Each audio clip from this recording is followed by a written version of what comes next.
Friends, welcome to शिक्षा garden.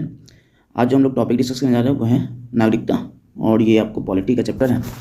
इससे पहले हम लोग संघ राज्य कर चुके थे, उसके जस्ट बाद का चैप्टर है नागरिकता, और इसको इंग्लिश में सिटीजनशिप कहते हैं। तो इसके बारे में हम लोग आज बात करेंगे, समझेंगे इसके बारे में पूरे डिटेल में। ठीक है, चलिए शुरू करते हैं।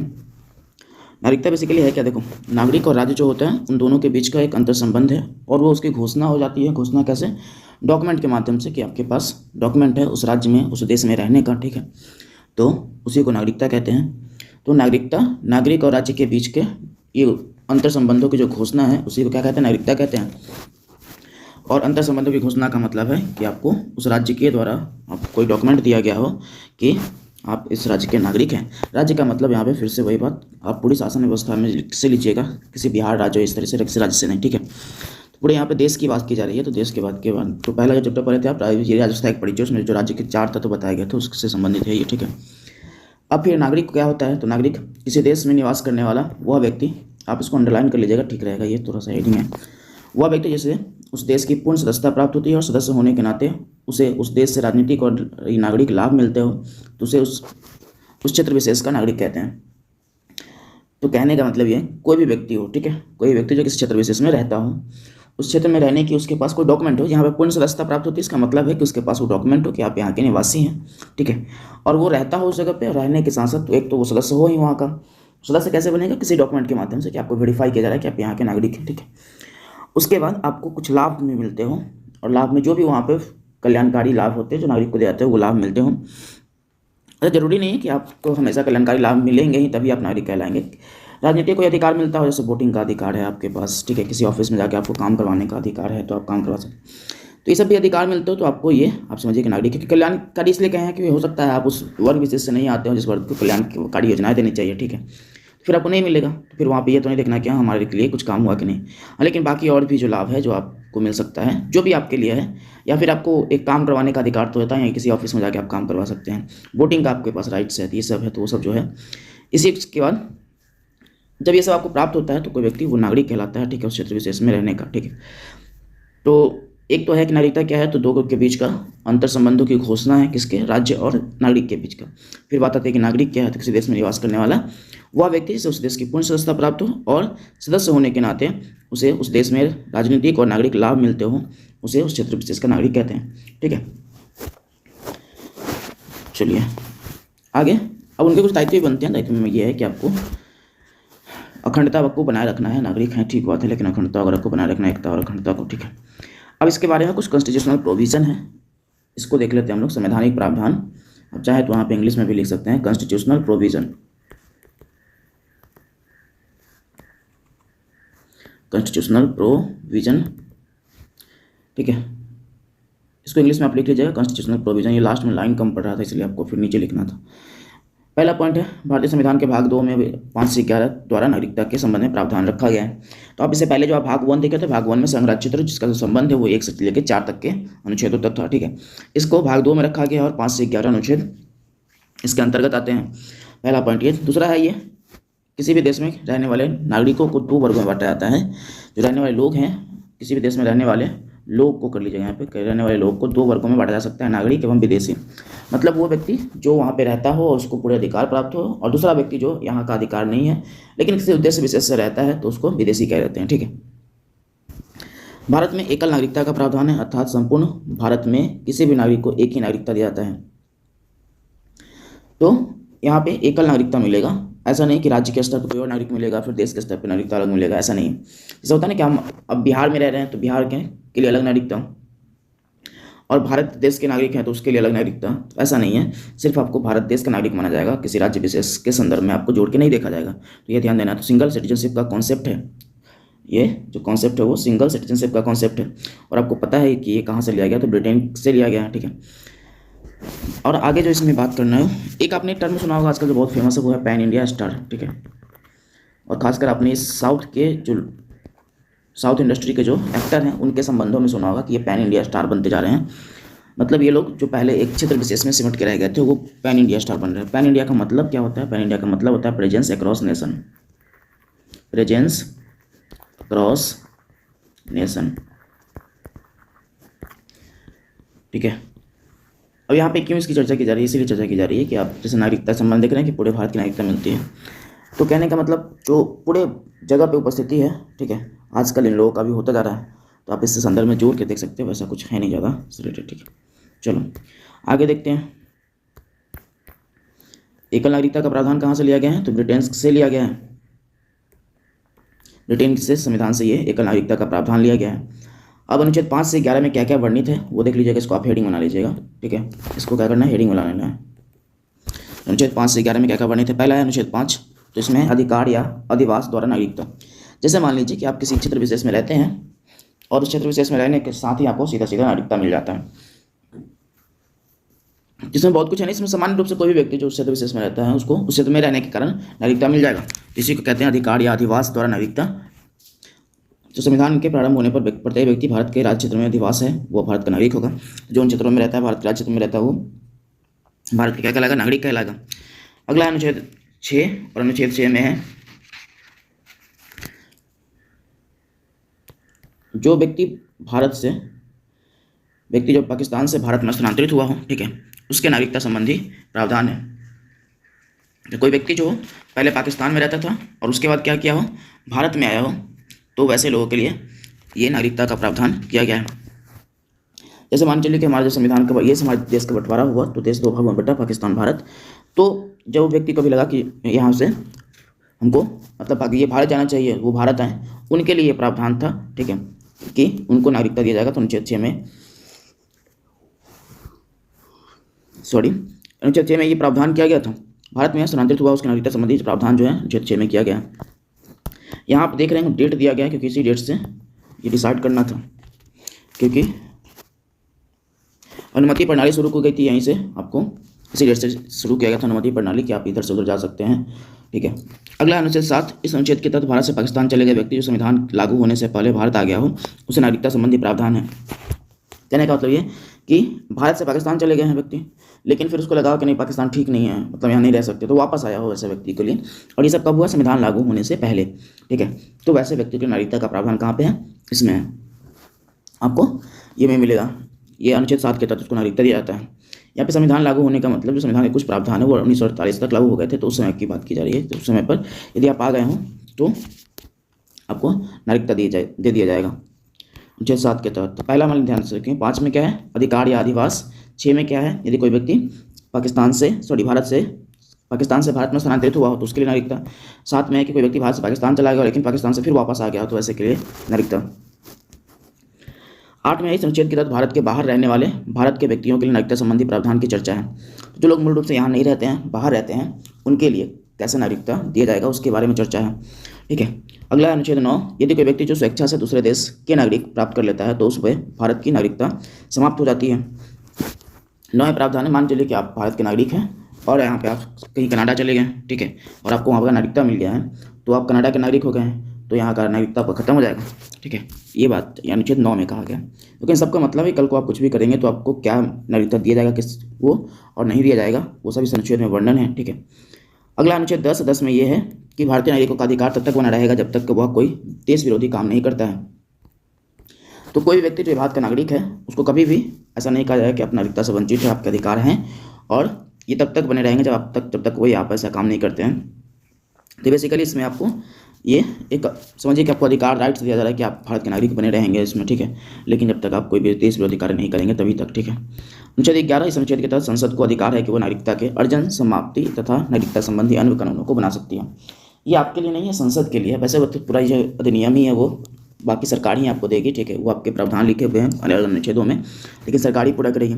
इसमें क्या है कि अनुच्छेद में संसद को अधिकार दिया गया है कि वो नागरिकता के समाप्ति, अर्जन और ये इस सब पे कानून बना सकती है, ठीक है, और अन्य कोई भी मामला होगा नागरिकता संबंधी उस पर कानून बना सकती है। तो यदि आपको प्राप्त करना है नागरिकता या फिर उसका समाप्त करना है तो सब संबंधी कोई कानून में चेंज करना है तो चेंज करने का अधिकार किसके पास, अनुच्छेद 11 के तहत संसद के पास है, ठीक है। अब इसमें ये है, यहाँ पे लिखा हुआ है, ये भी एक छोटा सा हेडिंग ही है, ठीक है। यहाँ पे लिखा हुआ है कि नागरिकों और गैर नागरिकों को प्राप्त अधिकार में अंतर। आर्टिकल 15, 16, 19, 29 और 30 के अधिकार केवल भारतीय नागरिक को प्राप्त होंगे। अब ये सब क्या है इसको डिटेल में आगे हम पढ़ लेंगे, ठीक है, बहुत ज़्यादा ज़रूरत नहीं है, एक बार हम ऐसे करवा दिए थे तो यहाँ अच्छा लिखा हुआ है, ठीक है। तो आर्टिकल 15, 16, 19 और जो 29 है और 30 है, उसके जो अधिकार है केवल भारतीय नागरिक को प्राप्त होंगे, उसके बारे में चर्चा है। चलिए आगे देखते हैं।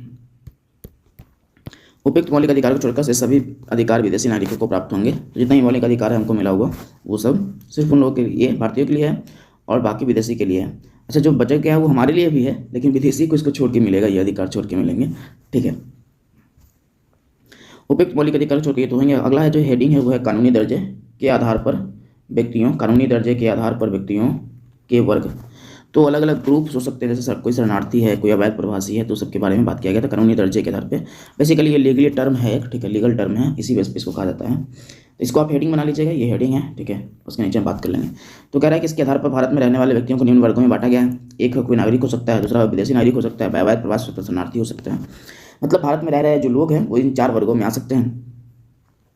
नागरिक के बारे में आप जानते ही हैं, जो नागरिक यहाँ का अधिकार वगैरह प्राप्त कर चुका है। विदेशी नागरिक जो किसी और उद्देश्य से यहाँ पे रहता है, ठीक है, किसी और उद्देश्य मतलब कोई काम करने के उद्देश्य, पढ़ने के उद्देश्य, लेकिन उसको भारतीय नागरिकता नहीं है। हाँ, लेकिन उसके पास एक लीगल डॉक्यूमेंट है जिसके माध्यम से वो आता है, ठीक है, वीजा वगैरह लेके आता है, तो वो है। तो ये नागरिक, विदेशी नागरिक। अवैध प्रवासी का मतलब होता है इस श्रेणी में से व्यक्ति को शामिल किया गया जिसके पास नागरिकता संबंधी कोई दस्तावेज नहीं होते। मतलब आप रह रहे हैं लेकिन आपके पास कोई डॉक्यूमेंट वगैरह नहीं है, आप गलत तरीके से रह रहे हैं, ठीक है, तो ऐसे व्यक्ति को अवैध प्रवासी कहा गया है। तो विदेशी नागरिक के पास भी यहाँ का जो डॉक्यूमेंट नहीं है, लेकिन वो लीगल तरीके से हमारे यहाँ परमिशन लेके आए हैं। लेकिन जो अवैध प्रवासी है वो गलत तरीके से, उसके पास कोई दस्तावेज नहीं है, फिर भी वो रह रहा है, तो ऐसे लोगों को अवैध प्रवासी कहा जाता है। आपने असम के केस में सुना होगा, जब एनआरसी वगैरह करवाया जाता था तो वहाँ पर इस तरीके के मुद्दे, चूँकि अवैध प्रवासी है क्योंकि उनके पास कोई नहीं है, गलत तरीके से वो प्रवेश कर गया भारत में, ठीक है, और गलत तरीके से रह रहे हैं। अवैध का मतलब होता है इलीगल, और यहाँ पे प्रवासी मतलब प्रवास मतलब रहना, ठीक है। शरणार्थी का मतलब है यदि कोई व्यक्ति जो किसी अपने क्षेत्र विशेष से किसी भी कारण से, जो उसमें नस्ल है, भाषा है, राष्ट्रीयता है, सामाजिक उत्पीड़न है, धर्म है, इन सब के कारणों से छोड़ के भारत में रहता हो, तो ऐसे लोगों को शरणार्थी कहा गया है। मतलब बेसिकली ये है कि आप किसी क्षेत्र विशेष में रहते थे लेकिन वहाँ आपको प्रताड़ित किया गया है। वो किस कारण से? क्योंकि आप किसी धर्म से विशेष से बिलोंग करते हैं, ठीक है, आपका कोई नेशनलिटी कोई दूसरा है और आपकी जो लैंग्वेज है उस आधार पे आपके साथ डिस्क्रिमिनेशन हो रहा है, भेदभाव हो रहा है, तो इस कारण से आप उसको छोड़ के आप कहाँ रह रहे हैं? भारत में रहते हैं, तो इसका ऐसे लोगों को शरणार्थी कहा गया है। अब है नागरिकता अधिनियम 1955, और ये हेडिंग कर लीजिएगा, ठीक है, नागरिकता अधिनियम 1955। और इसके तहत बेसिकली क्या है कि 5 तरीके के शर्त दिए गए हैं नागरिकता प्राप्त करने के। उसमें पहला जो शर्त है वो है जन्म से। यदि किसी का जन्म भारत में हुआ हो तो जन्म के समय माता पिता में से कोई एक भारतीय नागरिक हो, तथा उसके जन्म के समय उसके पिता या माता में से कोई अवैध प्रवासी न हो, तो उसे जन्म के आधार पर नागरिकता दी जा सकती है। 2 बातें इसमें, एक तो है कि माता पिता में से कोई भी एक नागरिक होना चाहिए, दूसरा अवैध प्रवासी। कहने का मतलब ठीक है कि आपके माता पिता नागरिक नहीं है, माता पिता में से कोई एक नागरिक और एक नहीं है, हाँ, लेकिन गलत तरीके से वो नहीं रहना चाहिए, इलीगल तरीके से नहीं रहना चाहिए, उनके पास कोई वो डॉक्यूमेंट वगैरह तो होना ही चाहिए, ठीक है। तो ये दूसरा जो है वो वंशानुगत या उत्तराधिकार से नागरिकता, इसके बारे में बात कर लेते हैं हम लोग। वंशानुगत या उत्तराधिकार से नागरिकता,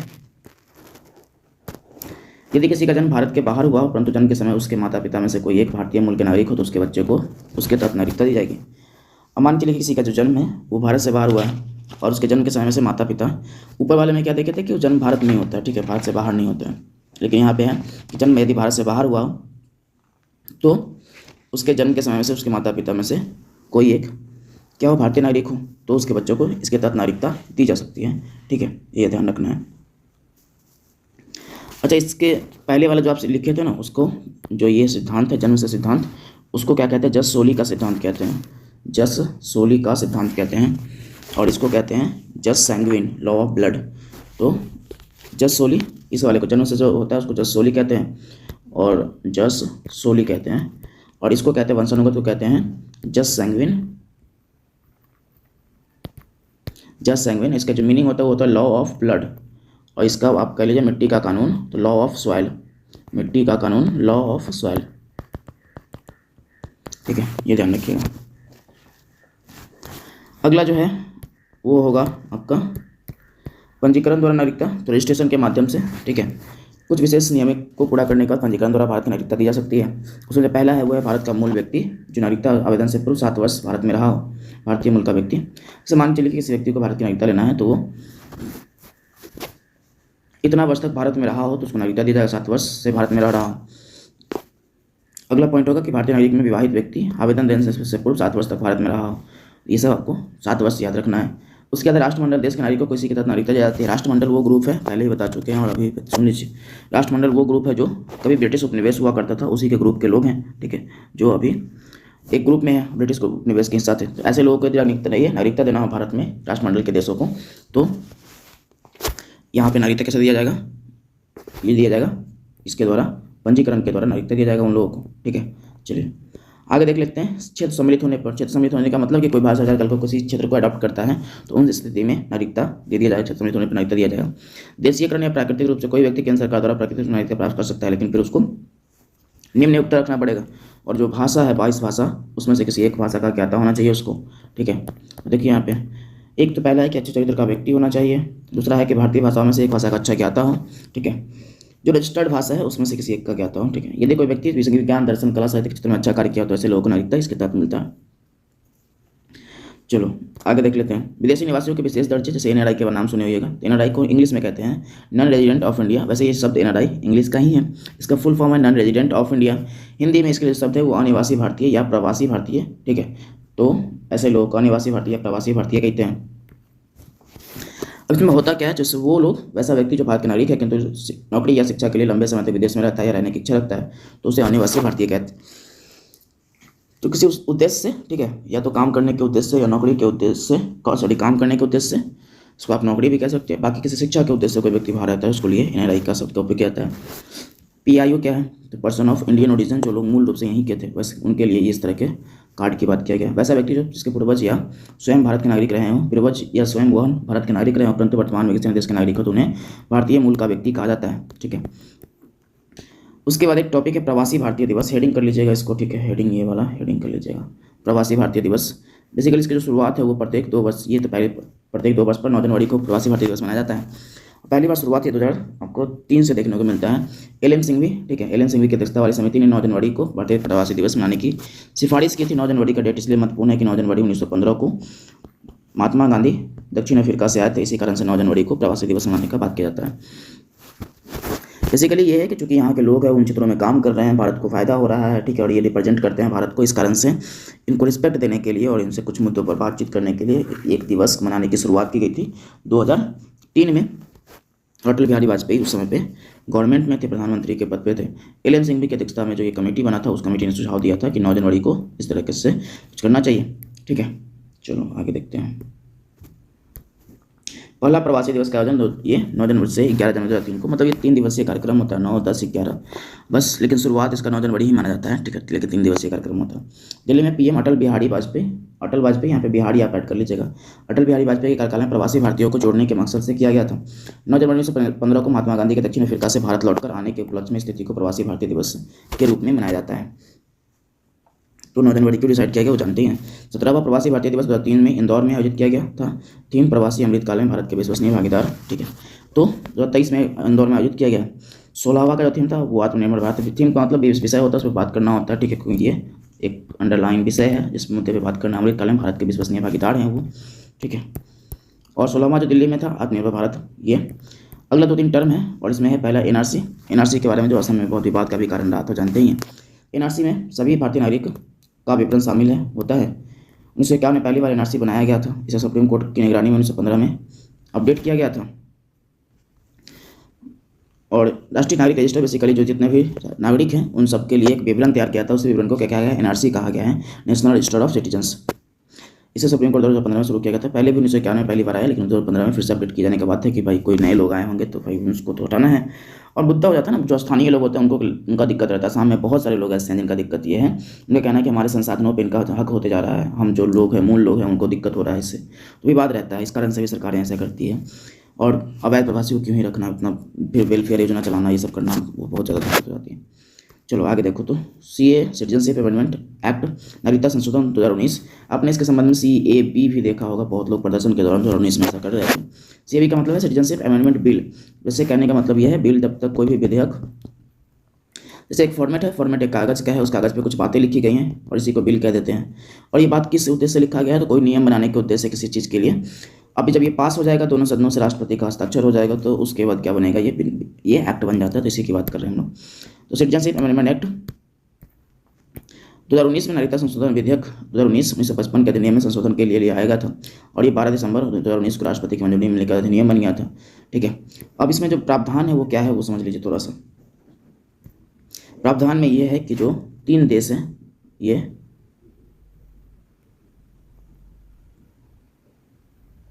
3 देश है, ये बांग्लादेश, पाकिस्तान और इसके बाद अफगानिस्तान।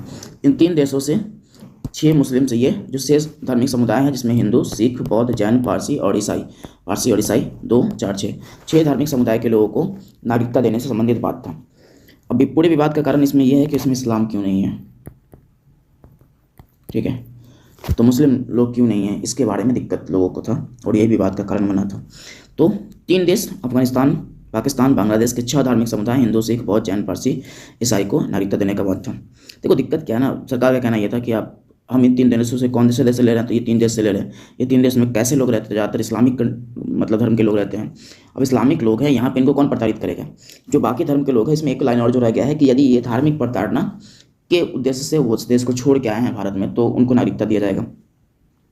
बात सही भी है कि इन 3 देशों में किसी भी इस्लामिक लोगों को क्यों टॉर्चर किया जाएगा, वो सवाल ही नहीं बनता है, लेकिन फिर भी लोग विवाद का कारण मान लेते हैं कि ऐसा क्यों किया गया है।